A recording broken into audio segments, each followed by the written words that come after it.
Hey there, I'm Vander, and today we're going to talk about 6 things you've got to have on your website that are more than just website policies. I know that you've probably heard a lot, hey, you have to have these few website policies on your website in order for it to be legally protected, but it's actually a little bit more than that. So that's what we're going to go over today.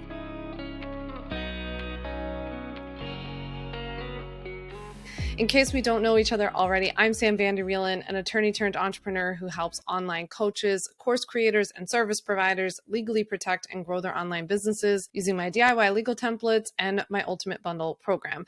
I've helped thousands and thousands of online creatives and entrepreneurs learn how to legally protect their businesses with website policies, with contracts, and so much more. So I'm really excited to bring a lot of that knowledge to you today. So let's get into it. Yes, we do have to go over website policies first, but you're going to want to watch all the way through this video because we are going to talk way more about beyond the website policies. So step number 1 to making sure that your website is legally protected is to make sure that you do have a privacy policy. So I start out with a privacy policy first because that is the one that is legally required to be on your website if you have a website that collects personal information from other people. So personal information can be as little as a contact me page. It can be a contact form on your site. It could be entering into their into your email list and putting in their name and their email address.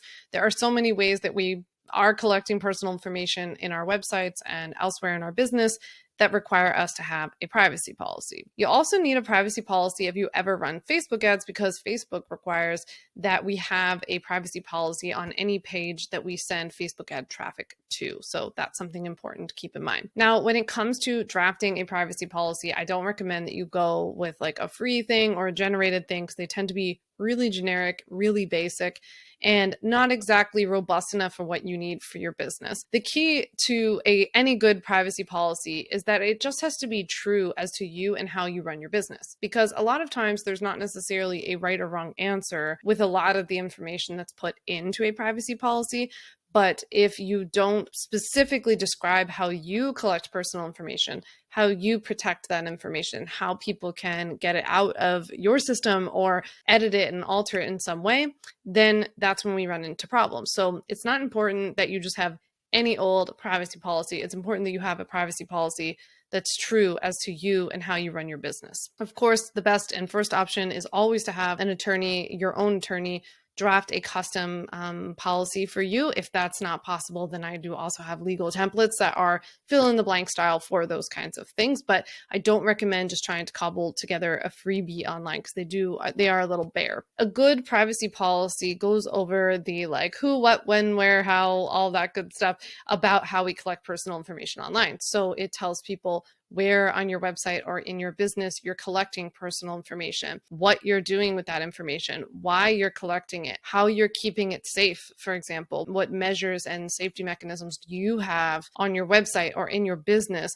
to make sure that people's personal information is safe in your hands. How do they get it out of your hands? All kinds of stuff. So those are really the basic elements to a privacy policy. We are required to have them, and it is one of the 3 policies that I'll go over today, and it's one of the 3 that are linked to on the bottom of your website. So it should be, along with the other 2 that I'll go over in a second, should be on the bottom of your website, in the footer across your entire site, so that no matter what page I go to, no matter what I do, I can see that there's a link to your privacy policy there. Super important. Okay, so the second kind of website policy that you need to have on your website in order for it to be legally protected is a website disclaimer. So when you're in the coaching space, consulting space, any sort of service provider, a website disclaimer is crucial, right? So a website disclaimer tells people who you are, what you do, and what you don't do. So you might see language in a website disclaimer that's something along the lines of, I am a health coach, but I'm not a physician. Therefore, I don't give medical advice. And you need to check anything that you read here with your own physician, something like that. That's just an example from the health side. There are also ones that people have for business, for money and accounting, for legal, obviously, all kinds of stuff. I have clients who are career coaches, life coaches, dating, money coaches, business coaches. I have gardening coaches. I have all kinds of coaches, and any kind of coach or online consultant of some sort needs to have a website disclaimer so that you can properly advise people as to how to best take in the information that you're giving them, right? So really with a website disclaimer, we're telling people like, hey, here's this information. Here's how I'm qualified to give you the information I am giving you, but you also need to know everything you need to know about me so that you can take that information and do with it what you may, right? That's kind of the subtext, I feel like, behind a website disclaimer. So it's very important that we have a website disclaimer. We also disclaim liability in the website disclaimer, which means that it's kind of our opportunity to say to people like, hey, you can't sue me, but if you do sue me, you can only sue me for this or for this much. Or for this kind of thing. It's our opportunity to sort of control lawsuits the best we can in America. We also disclaim liability for things like third-party links, for example. So you might have a blog post or some other piece of content on your website that links to something else, to some other company, to another creator. If somebody goes on your website, clicks on that, and then experiences some bad result as a result of the thing that they bought, or maybe they signed up for something, you want to make sure that you disclaim liability for protecting yourself, that you're not going to be held responsible for something they might click over and go to on somebody else's website, for example.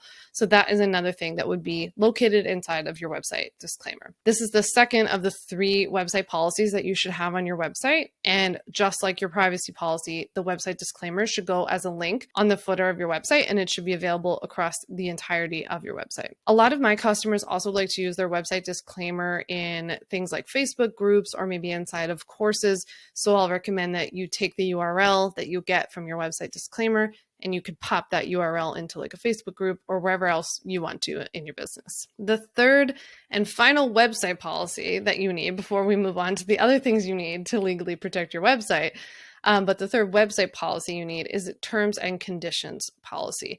So terms and conditions, for those of us who are in the coaching and like online course creating space, are sort of a catch-all policy that we put on our websites in the same place we put the other 2. And this is where we let people know all kinds of things about the rules and like the regulations of dealing with our businesses. So this is where we would go over our refund policy, for example, or our return policy if people buy like digital products from you. It's where you could go over sharing policy, payment terms if people are purchasing things from your site. You can even use your terms and conditions policy on your website at checkout if you're selling very simple digital products. So something that's like a quick downloadable digital template, for example. I wouldn't use your terms and conditions at checkout if you're selling courses or some bigger product, bigger ticket item. That's what we use terms of use for. That's more like a contract. Terms and conditions, we go over this refund, return policy. We protect our intellectual property. We can let people know how to contact us. We can tell people how to share our content properly. So this is where you could tell people, hey, if you want to share my content, you have to link to my site, or you have to email me first and ask permission, or whatever it is, but you can outline your policy. Terms and conditions, more than any of the other 2, are more flexible, and they're more that you can really make your own, right? So there's a lot of times there's not like a hard and fast rule, like for refunds or returns, for example. It's more about you coming up with your own policy, just being really clear about it, having it in writing, and making it available to customers before they purchase from you or work with you. So that's the terms and conditions policy. Just like the other 2, just like the disclaimer and the privacy policy, this would also go on the footer of your website as its own link. So these would be 3 separate links on the footer of your website: privacy policy, disclaimer, and terms. This would all be on the bottom of your site as 3 separate policies. Okay, so beyond just those 3 policies, what else do you need to do on your website in order for it to be legally protected? Well, more than anything, it's really important that you practice safe copy, because so often people will contact me and say, hey, I want to make sure I have this website disclaimer, or I want to make sure I have this policy on my website because I want to say, for example, let's just go with it, I'm not a doctor, but then they actually say stuff on their website that only a doctor can say. So that is not what legal protection is about, right? Legal protection is not about slapping up some sort of policy and then being able to go on and do whatever you feel like. It's not going to protect you. What will actually matter, like most things in life, is what you do in reality, right? What your actions are and what you actually do. So if you slap up a good policy, even if you have a great website policy of some sort, and then you go on your website and you write copy, or you film videos, or you post podcast episodes that are wildly wildly outside of your scope of practice, then you're still not going to be legally protected. So as you're getting your website policies set up, it's also a really good time to make sure you do a clean sweep of your website to make sure that you're not violating anything that you shouldn't be that's outside of your scope of practice. I can include a link below to a podcast episode that I recorded on scope of practice if you want to learn more about what that is. It's really about what you're legally allowed to do given how you're qualified, licensed, all that kind of stuff. So we want to make sure that we're maintaining our scope of practice, not only with the actual work that you're doing, obviously with clients, but also with what we say and do, whether it's on your website, on social media, on YouTube, in your podcast, it doesn't matter, right? In a training, it doesn't matter. So we always want to be consistent with our scope of practice. And so a legally protected website has not only good website policies, but it has safe copy too. The other thing that you need to do, the fifth thing that you need to do in your website or on your website, if you want to be legally protected, is to make sure that you have an earnings disclaimer if you talk about money or success or client success in any way, right? So maybe you do this by talking about, if you're a career coach, you might talk about how you've helped a lot of clients get six-figure jobs, right? Or if you're a money coach, you might talk about how you've helped people pay down their debt or save more money or put more money into savings. If you're a business coach, you might talk about how you've helped clients build up to 6 or 7-figure businesses or something like that. Anytime that we talk about money, and if you're not sure, by the way, if you're not sure if you are talking about it in a way that qualifies, it's always just safer to go with it and to post it anyway. There's no harm in having it, but you should always have what's called an earnings disclaimer on your website. An earnings disclaimer would be a separate, very, very short and to the point disclaimer that would tell people that the results that they see on your website are not guaranteed and that they are examples of things that can be achieved, right? But that it depends on what you do, but essentially you would be saying something like everybody's circumstances are unique and nobody's situation that you're sharing as an example or a testimonial or a client win should be taken as some sort of representation or guarantee that they are going to experience the same, if not better result, right? So there are a lot of factors that go into a successful business, a successful career, all kinds of things, a happy bank account. There are a lot of factors. And so what we don't want to do is kind of misrepresent or lead somebody on into thinking that if they work with us or buy our product, they are getting some sort of guarantee that they will experience the same result. In your website disclaimer, the whole website disclaimer policy that I talked about earlier, we typically have a no warranties guarantees provision in there that talks about how you are not warranting or guaranteeing a result or an outcome of any sort from your work together or from reading your content or your product or anything like that, right? So this is kind of like the extra layer on top for those of you who talk about money stuff. So that is super important. Okay, and last but not least, the sixth thing that you need to legally protect your website is any sort of the tech legal protection that you can get. So first and foremost, and obviously we want to talk with whoever, if you had somebody help you to develop your website and build your website for you, this is a conversation that you want to start with them because they're going to know your website the best, right? In terms of what kind of tools you use and, what you have access to, what you might have already. But we want to make sure that your website is as secure as possible on the tech side. So we're talking things like an SSL certificate. You know how when you go to somebody's website and it says https://.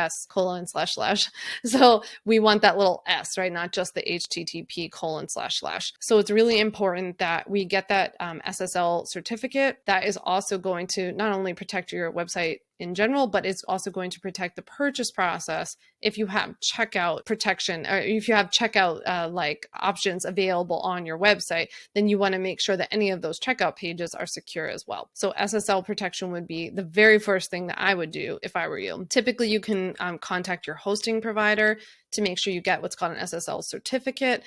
This should be something that they hopefully provide and that you can get. But if you have any questions or trouble with it, you should contact your hosting provider like SiteGround or Bluehost or whoever you use, GoDaddy, whoever you used, or again, contact your web designer or developer if you have one to ask them to make sure that you have an SSL certificate on your site. You can also make sure, depending on what website platform that you use, that you have things like plugins, or I'm not sure what Squarespace uses because I always have used WordPress, but for a WordPress site, it would be things like plugins that we have built into the site to make sure that we have anti-spam and malware reCAPTCHA, which is the thing where you have to click on the images when you're submitting something like a contact form or some sort of form that you might have on your site to work with you, something like that. So there are all kinds of things. There's endless possibilities that you can put into your website to make sure that it's legally protected, but that it's also safe and secure from the tech side. Because one of the things that is really important to understand as a business owner is that even though you're using other tools, you're using third-party tools for checkout and for running your email list and for running things on your website, at the end of the day, you are still responsible. You're always responsible for whatever happens as a result of your business. So even if it happens on your website, but it's a PayPal thing,